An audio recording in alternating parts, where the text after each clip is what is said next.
Hello दोस्तों, जैसा कि आपको पता है हमने राजस्थान की मानचित्रावली सिखवाल की जो मानचित्रावली बुक आती है राजस्थान जीके के लिए, उसके अंदर अभी हमने कला और संस्कृति स्टार्ट कर रखी है। उसके अंदर जो आज हम टॉपिक पढ़ने जा रहे हैं उसका नाम है राजस्थान के रीति रिवाज एवं प्रथाएं। आप इस टॉपिक को 2 से 4 बार सुनिएगा, आपको ये टॉपिक हमेशा के लिए याद हो जाएगा। तो हम शुरू करते हैं। राजस्थान में रीति रिवाजों का जनमानस के लिए महत्वपूर्ण स्थान है। आज भी राजस्थान में सामाजिक जीवन रीति रिवाजों और प्रथाओं से भरा पड़ा है। राजस्थान के सामाजिक रीति रिवाजों को मुख्यतः 4 भागों में बांटा गया है। रीति रिवाज: जन्म से संबंधित रीति रिवाज, विवाह से संबंधित, शोक दुख से संबंधित और अन्य रीति रिवाज। जन्म से संबंधित रीति रिवाज।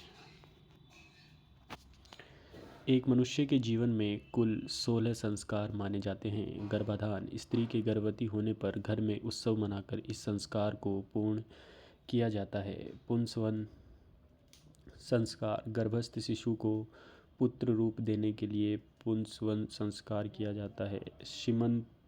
सीमंतोन्नयन: ये संस्कार गर्भ में बच्चे को सुरक्षित रखने हेतु किया जाता है, जिसे मारवाड़ में अंगरणी कहते हैं। सीमंतोन्नयन को मारवाड़ में अंगरणी कहते हैं। जातकर्म शिशु के जन्म के बाद किया जाता है। इस अवसर पर शिशु को सोने की शलाखा से मधु व घी चटाया जाता है। जातकर्म में जन्मोत्सव संस्कार: ये संस्कार घर में वृद्ध महिलाओं द्वारा किया जाता है। जन्मोत्सव अवसर पर बुजुर्ग महिलाओं द्वारा बच्चे को जन्म गुट्टी दी जाती हैं, कांसे की थाली बजाई जाती हैं, जज्जा को धन्यवाद एवं बच्चे की सुख समृद्धि हेतु जज्जा होलर नामक लोकगीत गाया जाता है। नामकरण: इस संस्कार का संबंध जन्म से है। छठ पूजन संस्कार बच्चे के जन्म के 6 दिन बाद किया जाता है। इस दिन विधाता बालक का भाग्य निर्धारण करता है। आख्या: बच्चे के जन्म के 8 दिन बाद बहन बेटियों द्वारा साथिया स्वास्तिक चिन्ह आदि घर के द्वार पर लगाती उन्हें आख्या कहते हैं। नहाण संस्कार जज्जा एवं बच्चा का प्रथम स्नान नहाण कहलाता है। कुआं पूजन या जलवा पूजन संस्कार: ये संस्कार बालक के जन्म के 21वें दिन किया जाता है। कुआं पूजन जलवा संस्कार: इस दिन जज्जा बालक की माँ कुआं पूजन करती हैं। जामणा: बालक के ननिहाल पक्ष के लोग बालक के होने की खुशी में उपहार, कपड़े, मिठाई व बालक की माँ के लिए पीलो ओढ़नी लेकर आते हैं। जामणा में ढूंढ बच्चे के जन्म के बाद प्रथम होली पर ननिहाल पक्ष की ओर से उपहार, कपड़े, मिठाई व फूल भेजे जाते हैं। ढूंढ में निष्क्रमण: बच्चे को 4 माह बाद पहली बार घर से बाहर निकाला जाता है, उसे निष्क्रमण संस्कार कहते हैं। अन्नप्राशन संस्कार: 6 माह बाद बालक को पहली बार अन्न प्रदान किया जाता है, उसे अन्नप्राशन संस्कार कहते हैं। मुंडन चूड़ाक्रम जड़ूला या लटरिया संस्कार: किसी देवी या देवता के सामने छोटे बालक के पहले या तीसरे वर्ष में प्रथम बार सिर के केश उतारे जाते हैं, उसे मुंडन चूड़ाक्रम जड़ूला या लटारिया संस्कार कहते हैं। यज्ञोपवीत जनेऊ उपनयन: यह संस्कार बालक के विद्यारंभ हेतु गुरु के पास ले जाने के समय किया जाता था। 10 से 11 वर्ष की आयु के बालक को जनेऊ धारण करवाया जाता है। यह मुख्यतः ब्राह्मण परिवारों में होता है। जनेऊ धारण करने का उत्तम दिन रक्षाबंधन को माना जाता है। ब्राह्मण 8 वर्ष, वैश्य 12 वर्ष, क्षत्रिय 11 वर्ष में जनेऊ धारण करते हैं तथा शूद्रों को जनेऊ धारण करने का अधिकार नहीं है। ध्यात्व रहे: निर्विघ्न प्रसव एवं बच्चे को सूखा रोग से बचाने हेतु मावलिया महामाया की पूजा की जाती है, तो बच्चे को चेचक बोदरी रोग से बचाने हेतु शीतला माता की पूजा की जाती है। बेटे का पहला प्रसव होने पर उसके पीहर वालों द्वारा जवाई और उसके संबंधियों को भेंट देना कोथड़ा कहलाता है। अब हम पढ़ेंगे विवाह से संबंधित रीति रिवाज। सगाई: विवाह के लिए लड़के या लड़की को रोकना 1 रुपया और नारियल देकर सगाई कहलाता है। वागड़ क्षेत्र में सगाई को टेवलिया या सगपण भी कहते हैं। टीका: वधू पक्ष की ओर से वर को तिलक कर दिए जाने वाली भेंट टीका कहलाती है। लगन पत्रिका: वधू पक्ष वाले कागज की पत्रिका में पंडित से विवाह का कार्यक्रम लिखवाकर वर पक्ष को भेजा जाता है, इसे पीली चिट्ठी भी कहते हैं। कुमकुम पत्रिका: विवाह का निमंत्रण पत्र पहली कुमकुम पत्रिका गणेश जी को भेजी जाती है। इकताई: दर्जी वर वधू के कपड़े बनाने के लिए पहले मुहूर्त से नाप लेता है। काकंडोर बांधना। विवाह के 2 दिन पूर्व राजस्थानी परंपरा जिसमें विवाह से पहले दुल्हन और दूल्हे को मोली में तांबा, लोहा, लौंग, कोड़ी बांधकर 7 गांठें लगाई जाती है और विवाह के बाद धागा हटा दिया जाता है, उसे काकंडोर कहते हैं। बाण बैठाना। विवाह के कुछ दिन पूर्व काकंडोर बांधकर बाण बैठाया जाता है। बिंदोली।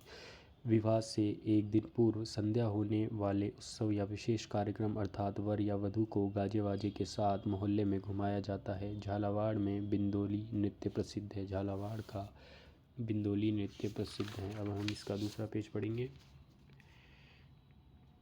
बरी पड़ला। दुल्हन के बरी आदि आवश्यक सामान लाना। सामेड़ा। वर पक्ष का वधू पक्ष के द्वारा कलश में नारियल रखकर बारात का स्वागत किया जाता है।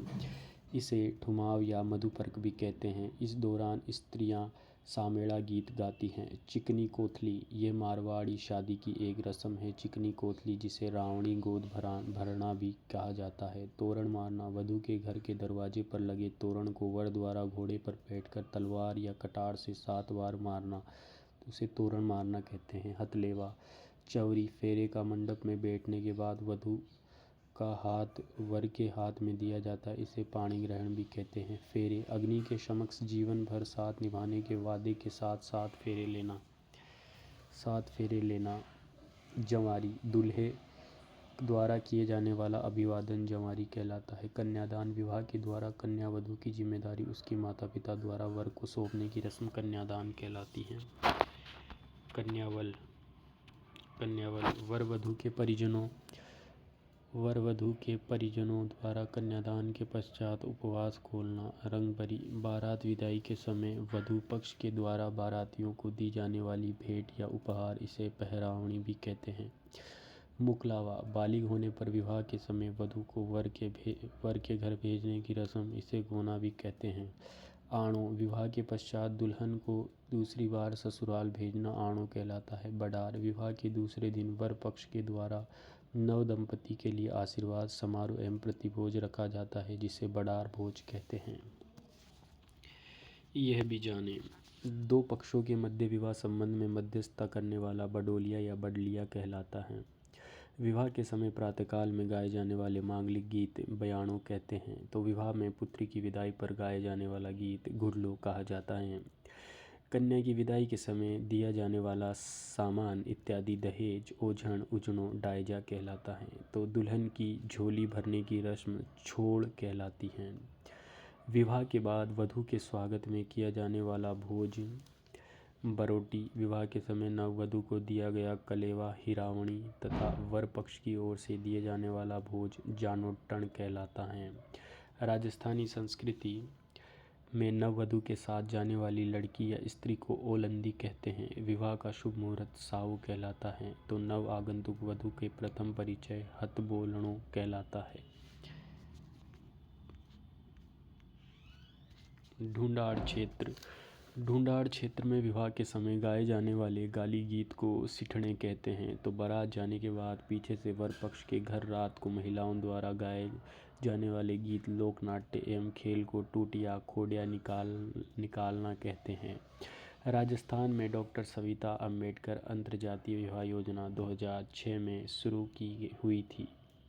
भोजन पकाने के लिए लकड़ियाँ जो विनायक स्थापना के पश्चात लाई जाती है, मुग्धण कहलाती हैं।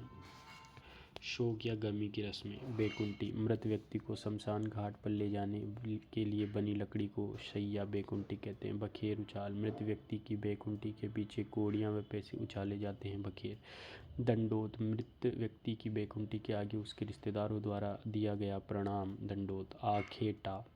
घर से आधी दूर तय करने के बाद बैकुंठी की दिशा में परिवर्तन आघेटा कहलाता है। लापा। शव का दाह संस्कार, मुखाग्नि, मृत को आग देना, लापा। अंत्येष्टि। शव का दाह संस्कार करने की रस्म। कपाल क्रिया। उत्तराधिकारी द्वारा दाह संस्कार के समय शव के कपाल को फोड़कर उसमें घी डालने। बदर। दाह संस्कार के समय मरे हुए व्यक्ति के पुत्रों द्वारा बाल देना। पानीवाड़ा। व्यक्ति की मृत्यु के समय सब लोग एकत्र होकर स्नान करके शोकायुक्त को सांत्वना देते हैं। इस प्रकार के स्नान को पानीवाड़ा कहते हैं। फूल चुनना। अस्थि संचयन। दाह संस्कार के तीसरे दिन मृत व्यक्ति की हड्डियां व दांत आदि को कुल्हड़ में एकत्रित करके इसे हरिद्वार व पुष्कर में विसर्जित किया जाता है। तिया। मृत्यु के तीसरे दिन रिश्तेदार व मित्रों द्वारा शोकायुक्त परिवार को सांत्वना देने हेतु बैठक की जाती है तथा शमशान को पानी डालकर ठंडा किया जाता है। सातरवाड़ा मुगटी। मृत्यु से 12वें दिन तक शोकाकुल के घर पर लोगों का आना व सांत्वना देना। मोसर। मृत्यु के 12वें दिन कराया जाने वाला भोज मृत्यु भोज, नुक्ता मोसर तथा संगी संबंधियों द्वारा दिए जाने वाला उपहार लेण कहलाता है। आदिवासियों का मृत्यु भोज दलिया व मांस कागिया कहलाता है। आदिवासियों का मृत्यु भोज कागिया कहलाता है। जोसर। जीवित व्यक्ति द्वारा स्वयं का मृत्यु भोज करने के लिए जो भोज किया जाता है उसे जोसर कहते हैं। पगड़ी बांधना या पाग बांधना। मोसर वाले दिन मृत व्यक्ति के सबसे बड़े पुत्र को पगड़ी बांधकर उत्तराधिकारी घोषित करने की रस्म। दोवणियाँ। मृत के 12वें दिन अशौच निवारणार्थ पानी से भरे जाने वाले घटक। दोवणियाँ। मृतक की आत्मा के भटकाव को रोकने हेतु किया गया संस्कार नारायण बलि एवं मृतक के लिए किया जाने वाला पुण्यदान पिंडदान कहलाता है। मृत्यु के 6 माह बाद किया जाने वाला संस्कार 6 माह एवं 12 माह बाद किया जाने वाला वर्षोती कहलाता है। अन्य रीति रिवाज। नाथा प्रथा। पति अपने पति के जीते जी बिना फेरे लिए किसी अन्य पुरुष के साथ रहने लग जाती है उसे नाथा प्रथा कहलाती है। ये नाथा प्रथा आदिवासियों में अधिक प्रचलित है। नाता रिश्तों का एक नाम है। जोहर प्रथा। युद्ध के पश्चात महिलाएं अपने सतीत्व की रक्षा के लिए अपने आप को अग्नि में जला देती थी जो जोहर कहलाता था। केसरिया करना। राजपूत वीर योद्धाओं द्वारा केसरिया वस्त्र धारण करके युद्ध में शत्रु को मारते हुए शहीद हो जाना केसरिया करना। विधवा विवाह। पति की मृत्यु के पश्चात अन्य पुरुषों से दूसरा विवाह करना जिसे नात्रा या आना भी कहते हैं या देवर के साथ पुनर्विवाह कर लेना उसे गाधराणु कहते हैं। 18वीं शताब्दी में आमेर के राजा सवाई जय सिंह द्वितीय द्वारा विधवा पुनर्विवाह हेतु नियम बनाने के प्रयत्न किए गए थे। उल्लेखनीय है कि विधवा के पुनर्विवाह के अवसर पर प्रति विवाह 1 रुपये की दर से कागली या नाता कर लिया जाता था। मेवाड़ में नाता बराड़, कोटा राज्य में नाता कागली, बीकानेर राज्य में नाता और जयपुर राज्य में छेली राशि के नाम से यह कर लिया जाता था। सती प्रथा। पति की मृत्यु के पश्चात पत्नी का उसकी चिता के साथ जल जाना सती प्रथा तथा पति की मृत्यु किसी अन्य जगह होने पर उसकी किसी निशानी के साथ पत्नी का चिता विरोहण करना अनुमरण कहलाता है। इस प्रथा सती प्रथा को रोकने का प्रथम प्रयास मोहम्मद बिन तुगलक ने किया। राजा राम मोहन रॉय के प्रयासों से 1829 में लॉर्ड विलियम वेंटिक ने सती प्रथा पर रोक लगाई। राजस्थान में सर्वप्रथम सती प्रथा पर रोक लगाने का प्रयास जयपुर के महाराजा सवाई जय सिंह द्वितीय के द्वारा किया गया। ब्रिटिश प्रभाव से राजस्थान में सर्वप्रथम सती प्रथा को बूंदी नरेश राव विष्णु सिंह ने 1822 में गैरकानूनी घोषित कर दिया। तत्पश्चात 1825 में बीकानेर में सती प्रथा को रोक लगाई गई। अलवर महाराजा बन्नी सिंह ने 1830 में रोक लगाई। जयपुर नरेश राम सिंह द्वितीय ने 1844 में ब्रिटिश प्रभाव से रोक लगाई सती प्रथा पर। डूंगरपुर महारावल डूंगर सिंह ने 1844 में रोक लगाई सती प्रथा पर। बांसवाड़ा नरेश लक्ष्मण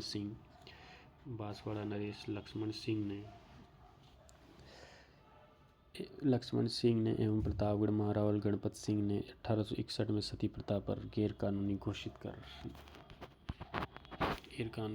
कर इसे दंडनीय अपराध बना दिया। 4 सितंबर 1987 को श्री माधोपुर क्षेत्र सीकर के दिवारला गांव में रूप कंवर नामक महिला अपने पति माल सिंह शेखावत के साथ सती हुई जो राजस्थान की सती होने का अंतिम घटना थी। इसके पश्चात राजस्थान सरकार द्वारा सती रोकथाम अधिनियम वर्ष 1987 में लागू किया गया था। डाबरिया प्रथा।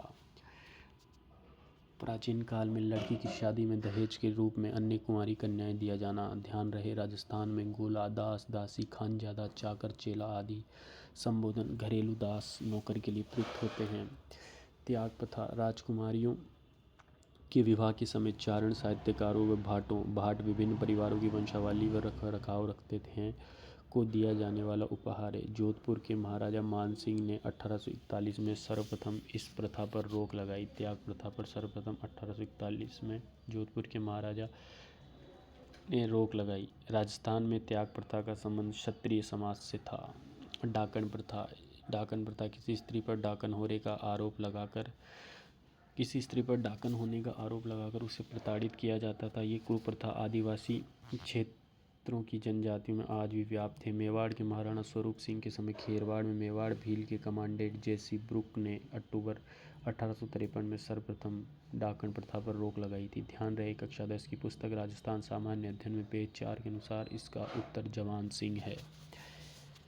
समाधि प्रथा, किसी महान पुरुष अथवा साधु द्वारा जल या खड्डे खोदकर मृत्यु का वर्ण करना। इस समाधि प्रथा पर सर्वप्रथम रोक 1844 में जयपुर रियासत ने लगाई। जयपुर के पॉलिटिकल एजेंट लुडलो के प्रयासों से 1861 में इसका एक कानून पारित हुआ। बाल विवाह, बालिकाओं का कम उम्र में विवाह बाल विवाह कहलाता है। भारत में बाल विवाह का प्रचलन हर्षवर्धन के काल से हुआ। बाणभट्ट द्वारा रचित बाणभट्ट रचित हर्षचरित्र के अनुसार हर्षवर्धन की छोटी बहन राजश्री, जो कि अल्पवयस्क कन्या थी, का विवाह कन्नौज का शासक ग्रहवर्मा के साथ हुआ। ये बाल विवाह का पहला लिखित प्रमाण है। राजस्थान के ग्रामीण क्षेत्रों में अक्षय तृतीया, आखा तीज पर सर्वाधिक बाल विवाह होते हैं। वॉल्टर कृत एजीजी राजपूत हितकारिणी सभा के निर्णय अनुसार राजस्थान में सर्वप्रथम 1885 में जोधपुर के महाराजा जसवंत सिंह द्वितीय के समय प्रधानमंत्री सर प्रताप सिंह ने इस पर रोक लगाई। 1929 में अजमेर के राय बहादुर हरविलास शारदा ने शारदा एक्ट पारित करवाया। अनमेल विवाह और बाल विवाह निषेध अधिनियम सबसे पहले अलवर रियासत ने 10 दिसंबर 1903 को बनाया। आना प्रथा मेवाड़ में प्रचलित आन प्रथा स्वामी भक्ति की शपथ को 23 दिसंबर 1863 को मेवाड़ महाराणा शंभू सिंह के काल में ब्रिटिश सरकार द्वारा दिए गए आदेश पर समाप्त कर दिया गया। आन प्रथा स्वामी भक्ति की शपथ 23 दिसंबर 1863 समाप्त कर दिया गया। पर्दा प्रथा, मुस्लिम आक्रांताओं के भय से राजस्थान में इस प्रथा का प्रारंभ हुआ। राजपूत जाति में ये प्रथा आज भी प्रचलित है। पर्दा प्रथा। बेगार प्रथा, शासक वर्ग या जागीरदारों द्वारा लोगों से बिना वेतन दिए बेगार लेना बेगार प्रथा कहलाती है। सागड़ी, धनाढ्य लोगों द्वारा किसी व्यक्ति को स्थायी रूप से नौकर रखना। सागड़ी या बंधुआ मजदूर प्रथा। 1961 में राजस्थान में सागड़ी निवारण अधिनियम पारित हुआ। दास प्रथा, ऐसे व्यक्ति जो युद्ध में बंदी बनाए गए और ऋण नहीं चुका पाने पर जागीरदारों द्वारा उन्हें दास बना लिया जाता था, वे इनका क्रय विक्रय भी करते थे। 1832 में लॉर्ड विलियम बेंटिक ने दास प्रथा पर रोक लगाई। राजस्थान में सर्वप्रथम 1832 में कोटा रियासत हांडोती क्षेत्र में दास प्रथा पर रोक लगाई।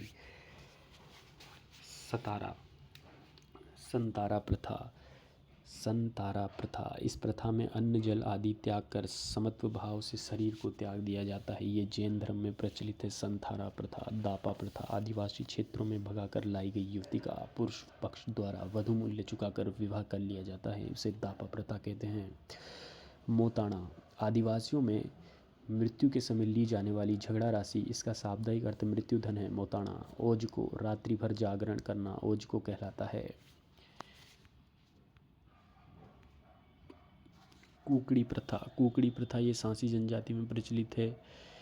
कुकड़ी प्रथा में नवविवाहिता को चारित्रिक पवित्रता की परीक्षा देनी होती है। कोथला, अपनी बेटी व दामाद को दुल्हन के पिता द्वारा उपहार आदि देना। राजस्थान में ये जाट जाति में प्रचलित है। कोथला। रियाण, यह समूह में बैठकर अफीम गलाया जाता है। एक समूह में बैठकर अफीम गलाया जाता था, संयुक्त रूप से उसका सेवन किया जाता है, उसे रियाण कहते हैं। चारी प्रथा, ये प्रथा टोंक तथा भीलवाड़ा टोंक तथा भीलवाड़ा में प्रचलित है, जिसमें दहेज लड़की वाले नहीं देकर लड़के वाले देते हैं। कन्यावध, गवर्नर जनरल विलियम बेंटिक के समय हांडोती के पॉलिटिकल एजेंट विल्किंसन के प्रयासों से सर्वप्रथम कोटा महाराव राम सिंह ने 1833 में कन्यावध को गैर कानूनी घोषित किया। इसके बाद बूंदी महाराव 1834 में कन्यावध को गैर कानूनी घोषित किया। बीकानेर महाराजा रतन सिंह ने कन्यावध को 1837 में गैर कानूनी घोषित किया। जोधपुर महाराजा मान सिंह ने 1839 में गैर कानूनी घोषित किया कन्यावध को, तथा उदयपुर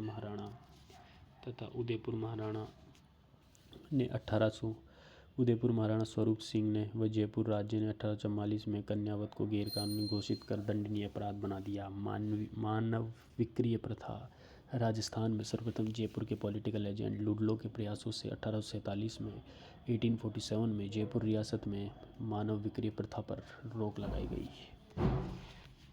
प्रदेश के प्रमुख दुर्गों के बारे में थोड़ी जानकारी प्राप्त करेंगे आज हम। कौटिल्य ने दुर्गों के 4 प्रकार ओदक दुर्ग, जल दुर्ग, पर्वत दुर्ग, गिरि दुर्ग ओदक या जलदुर्ग, पर्वत या गिरिदुर्ग, धावन व वन दुर्ग बताए हैं कौटिल्य ने 4 प्रकार। तो शुक्र नीति ने 9 प्रकार के दुर्ग बताए हैं। एरण दुर्ग, पारिक दुर्ग, पारिद दुर्ग, वन दुर्ग, धवन दुर्ग, जल दुर्ग, गिरि दुर्ग, सैन्य दुर्ग तथा सहाय दुर्ग बताएं। दुर्गों का वर्गीकरण। धान, वन, मरुस्थल दुर्ग, ये चारों ओर रेत के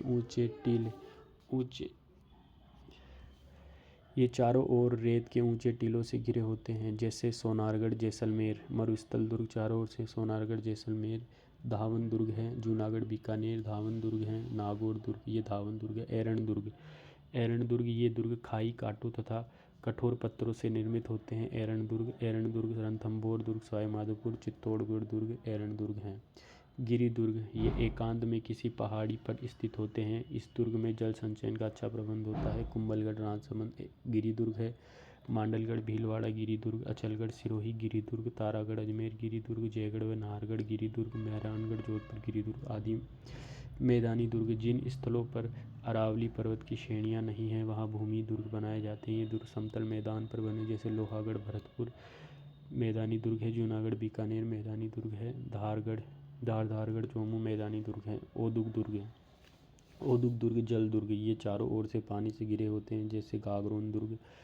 ओदुक दुर्ग या जल दुर्ग है। भैंसोरगढ़ दुर्ग चित्तौड़गढ़ ओदुक या जल दुर्ग है। कोशवर्धन दुर्ग बारा ओदुक दुर्ग या जल दुर्ग है। वन दुर्ग, सघन बीहड़ वनों में